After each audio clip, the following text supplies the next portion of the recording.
Meanwhile, more people now use cannabis every day than drink alcohol. That is the first time that's ever happened in this country. A new study from 2022 shows that the estimated 17.7 million Americans who say they use cannabis daily or near daily is 3 million more than those who drink every day. And another study out just yesterday shows there's an 11 times higher risk of developing a psychotic disorder like schizophrenia, anxiety, and depression for teenagers who have used cannabis within the last year. Joining me now, global health policy expert and MSNBC medical contributor, Dr. Vin Gupta. Good to see you. Doctor, the ship has sailed. Cannabis is legal in 23 states and D.C., I think 38 in D.C. with medical marijuana. But big picture, what should folks know and what don't we know about daily use?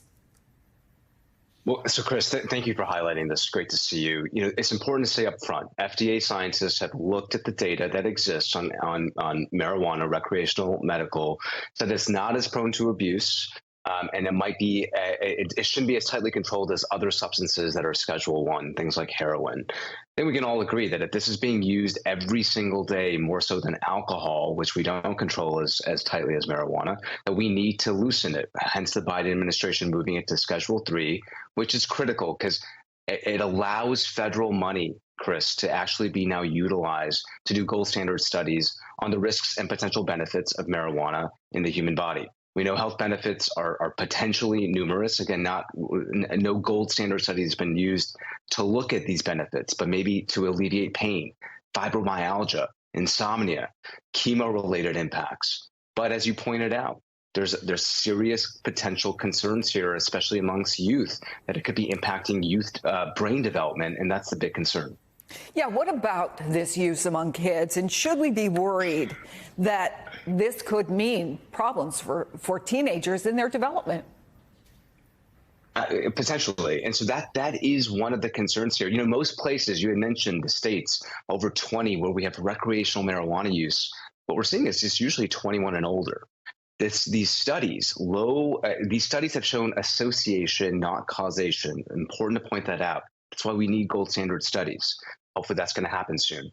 But what they pointed out is that the youth brain in teenagers still developing, and that cannabis can actually interfere potentially with some important signaling that's happening in brain development. So our functions that govern anxiety, basic development of our neurons in our brain might actually get disrupted as youth brains develop. And so that's why you're seeing the stronger correlation between frequent high potency cannabis use and maybe the development of some of these psychiatric disorders. This is not the first of these studies. We've seen a lot of anecdotal reports, but we need gold standard studies to really prove it out.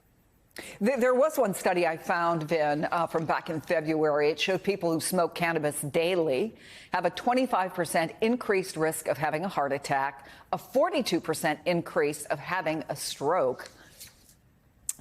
I know you sort of mentioned this in your first answer, but how many more studies, do we need to do here? Are we behind on where we are as a country and the use of cannabis and where we should be in understanding what the implications are?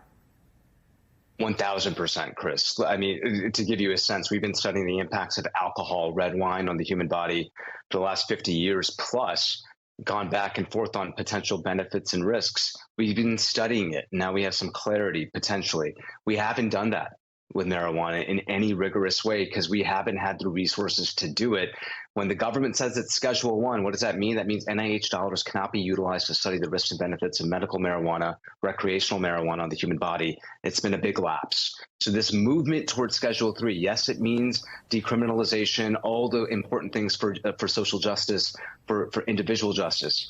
But what this is going to allow us to do is to actually be smarter about the risks and benefits of marijuana on the human body. We're very far behind. Dr. Vin Gupta, always good to have you on the program. Thank you.